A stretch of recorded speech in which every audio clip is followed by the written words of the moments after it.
جس شخص کے پاس دولت کے ڈھیر ہوں اسے یہودی کے ہاں قارون سے تشبیہ دی جاتی ہے۔ مسیحی لوگوں کے ہاں بھی اسے قارون ہی قرار دیا جاتا ہے، اور مسلمانوں کے ہاں بھی ایسے شخص کو قارون ہی کے نام سے پکارا جاتا ہے۔ قارون نام کا سیٹ تمام قوموں اور مذاہب میں ایک سمبل بن چکا ہے کہ جس کے پاس بے شمار دولت ہو، وقت کے حکمران کا وہی قریبی دوست ہو، اعلیٰ ترین اشرافیہ سے اس کا تعلق ہو، اتصال کرنے والوں کا وہ نمائندہ ہو، اسے قارون کہا جاتا ہے۔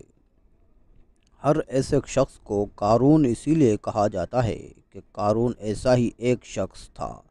اللہ تعالیٰ نے واضح کیا ہے کہ قارون کا تعلق حضرت موسیٰ علیہ السلام کی قوم بنی اسرائیل سے تھا، مگر اس نے ان لوگوں کے خلاف ظلم کا ارتکاب کیا تھا۔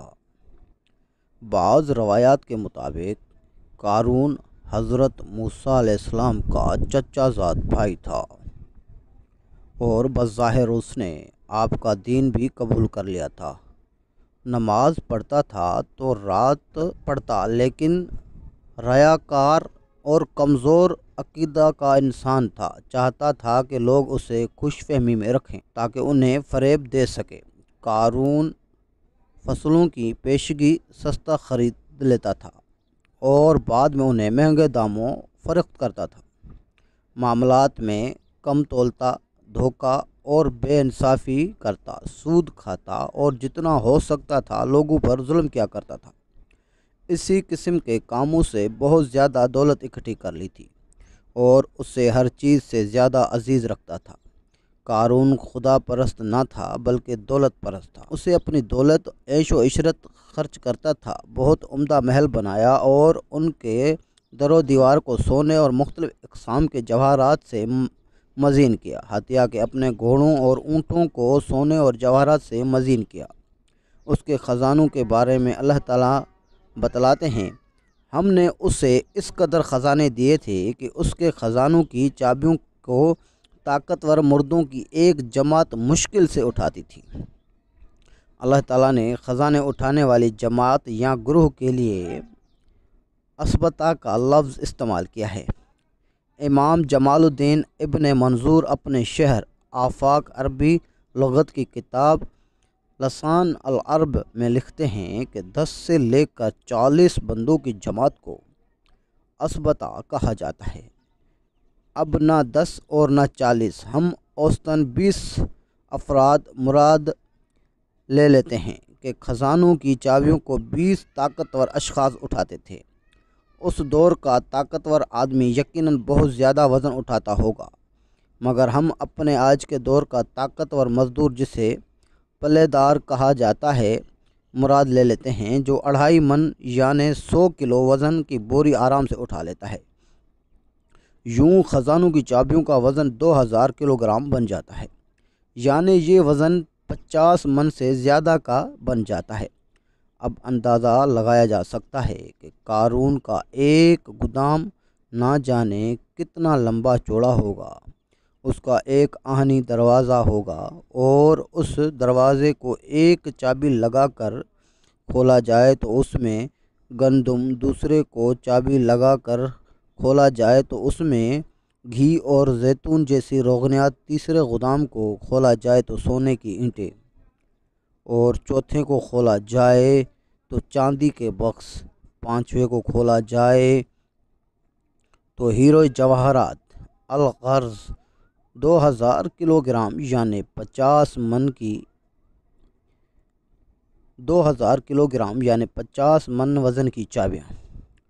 خزانے کتنے ہوں گے اللہ کی ذات ہی بہتر جانتی ہے۔ ایک دن قارون نے بہت عمدہ لباس پہنا اور بہت عمدہ گھوڑے پر سوار ہوا اور اپنے محل سے باہر نکلا۔ بہت زیادہ نوکر چاکر بھی اس کے ساتھ باہر آئے۔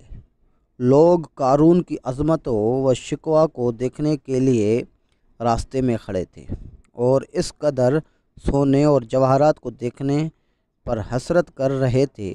بعض نادان اس کے سامنے جھکتے اور زمین پر گر پڑتے اور کہتے، کتنا خوش نصیب ہے قارون، کتنی ثروت کا مالک اور کتنی سعادت رکھتا ہے۔ خوشحال قارون کتنی اچھی زندگی گزارتا ہے، کتنا سعادت مند اور خوش بخت ہے۔ کاش ہم بھی قارون کی طرح ہوتے۔ لیکن سمجھدار مومنین کا دل ان لوگوں کی حالت پر جلتا۔ وہ انہیں سمجھاتے اور کہتے کہ سعادت اور خوش بختی زیادہ دولت میں نہیں ہوا کرتی، کیونکہ اس کے سامنے زمین پر گر پڑتے ہو۔ کیوں اس کے سامنے زمین پر گر پڑتے ہو؟ ایک ظالم انسان کا اتنا احترام کیوں کرتے ہو؟ وہ احترام کے لائق نہیں۔ اس نے یہ ساری دولت گراں فروشی اور بے انصافی سے کمائی ہے۔ وہ سعادت مند نہیں۔ سعادت مند انسان وہ ہے جو خدا پر واقعی ایمان رکھتا ہو اور اللہ کی مخلوق کی مدد کرتا ہو، اور وہ لوگوں کے حقوق سے تجاوز نہ کرتا ہو۔ ایک دن اللہ تعالیٰ کی طرف سے حضرت موسیٰ علیہ السلام کو حکم ہوا کہ دولت مندوں سے کہو کہ وہ زکوٰۃ دیں۔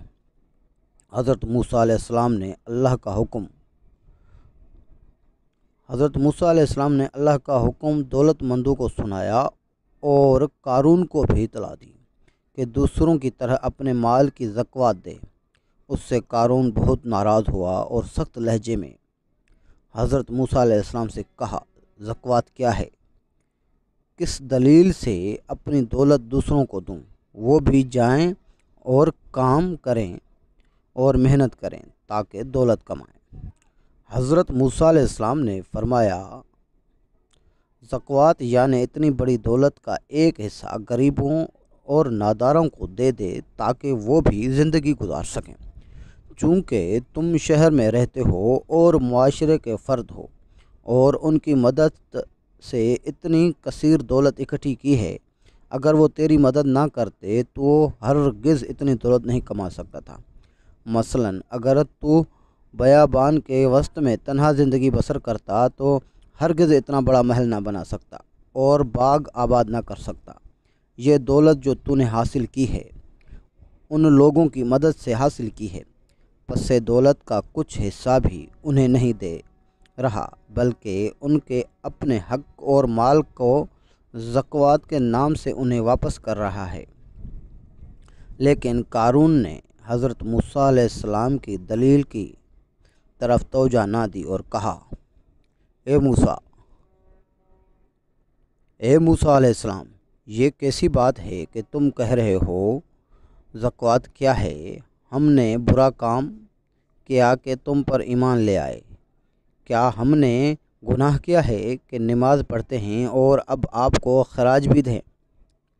حضرت موسیٰ علیہ السلام نے قارون کی تندوری کو برداشت کیا اور نرمی سے اسے کہا کہ اے قارون، زکوٰۃ کوئی میں اپنے لیے تو نہیں لے رہا ہوں، بلکہ اجتماعی خدمات اور غریبوں کی مدد کے لیے چاہتا ہوں۔ یہ اللہ کا حکم ہے کہ مالدار غریبوں اور ناداروں کا حق ادا کریں، یعنی زکوٰۃ دیں، تاکہ وہ بھی محتاج اور فقیر نہ رہیں۔ اگر تو واقعی خدا پر ایمان رکھتا ہے اور مجھے خدا کا پیغمبر مانتا ہے تو پھر اللہ کے حکم کے سامنے سر تسلیم کرو۔ اگر نماز پڑھتا ہے تو زکوٰۃ بھی دے، کیونکہ نماز بغیر زکوٰۃ کے فائدہ نہیں دیتی۔ تورات کا پڑھنا سمجھنے اور عمل کرنے کے لیے ہے، لیکن قارون حضرت موسیٰ علیہ السلام اور مومنین کی نصیحت اور موعظہ کی کوئی پرواہ نہ کی، بلکہ اس کے علاوہ مومنین کو اذیت بھی پہنچانے لگا اور حضرت موسیٰ علیہ السلام کے ساتھ دشمنی کرنے لگا، یہاں تک تہمت لگانے سے بھی دریغ نہ کرتا تھا۔ حضرت موسیٰ علیہ السلام قارون کی گستاخی اور سخت دلی سے بہت ناراض ہوا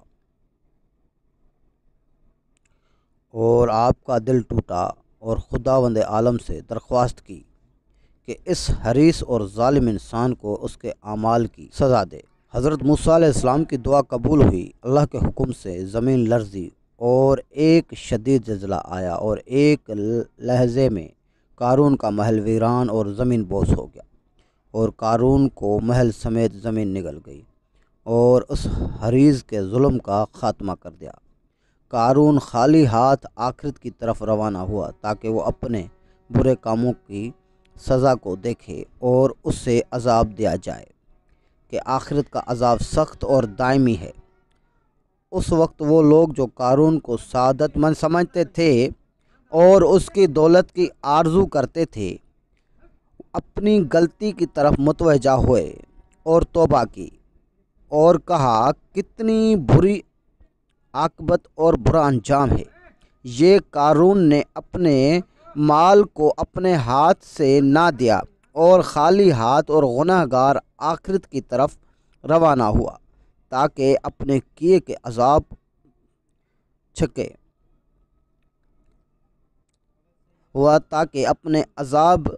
بھی چکھے۔ بنی اسرائیل کے زمانے معروف بادشاہ قارون کا محل مصر کے جنوب مغربی صوبے الفیوم میں نہر قارون کے جنوب مغربی جانب واقع ہے۔ کہا جاتا ہے کہ یہ قارون کا خاص محل ہے جس کے نام کا ذکر قرآن کریم میں کیا گیا اور اللہ عز و جل نے اس کو زمین میں دھس دیا تھا۔ مذکورہ محل میں 3000 کمرے ہیں۔ اس میں داخل ہونے والا راستہ بھٹک جاتا ہے اور باہر آنے تک دماغی توازن کھو چکا ہوتا ہے۔ تاہم آثار قدیمہ اور تاریخ کے مصری ماہرین باور کراتے ہیں کہ یہ تمام معلومات بے بنیاد ہے اور قارون کا حقیقی محل عراق کے علاقے نینوی میں واقع تھا۔ قدیم زمانے کے مصریوں نے اس محل کو قصر قارون کا نام اس واسطے سے دیا کہ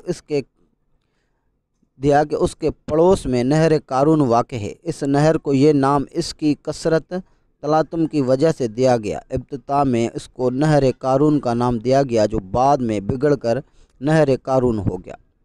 ماہر آثار ڈاکٹر عبدالرحیم ریحان نے العربیہ.net سے گفتگو میں الفیوم میں واقعی قصر قارون اور 3000 کمروں کی حقیقت کا انکشاف کیا۔ ان کے مطابق یونانی مورخ ہیروت نے 5ویں صدی قبل مسیح میں الفیوم میں نہر قارون کا دورہ کیا تھا۔ اس نے یہ دعویٰ سن رکھے تھے کہ قارون ہی قبل مسیح میں مصر کا بادشاہ ہے، جبکہ ہیروت کی سابقہ معلومات کے مطابق قارون کا محل اور اس کا واقعہ آشوری شہر نینوی میں پیش آیا۔ ہیروت کی تاریخی معلومات اس امر کی تصدیق کرتی ہے کہ نینوی کا بادشاہ، جس کو ابولو کے نام سے پکارا جاتا تھا، بہت ہی زیادہ مال و دولت کا مالک تھا جو زیر زمین خزانوں کی شکل میں محفوظ تھے۔ بعد ازاں یہ بات ظاہر ہو گئی کہ یہودیوں نے مصر میں موجودگی کے دوران غلط معلومات کو پھیلایا اور الفیوم میں نہر کی کھدائی کے قصے کو قرآن کریم میں مذکورہ قارون کے ساتھ جوڑ دیا۔ یہودیوں نے افواہ پھیلائی کہ الفیوم کا یہ محل اسی قارون کا ہے جس کا ذکر قرآن کریم میں آیا ہے، اور یہی شخص تورات میں کورح کے نام سے مذکور ہے۔